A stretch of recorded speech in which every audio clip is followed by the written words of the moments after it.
Hey guys, today I'm going to be showing you how to make sourdough discard vegan waffles. First, in a large bowl, we're going to add 2 cups of all-purpose flour. Then straight to that, we're going to add 1 cup of sourdough discard at room temp.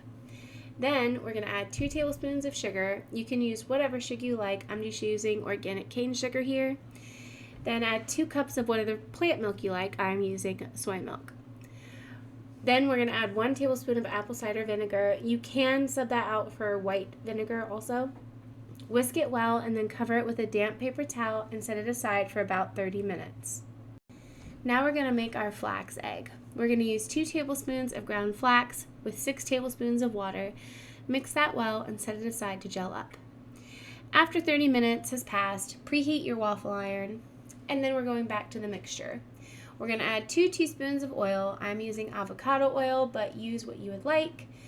Then we're going to add a 1/4 teaspoon of cinnamon, a 1/2 teaspoon of salt, a 1/2 teaspoon of baking soda, a 1/2 teaspoon of vanilla extract.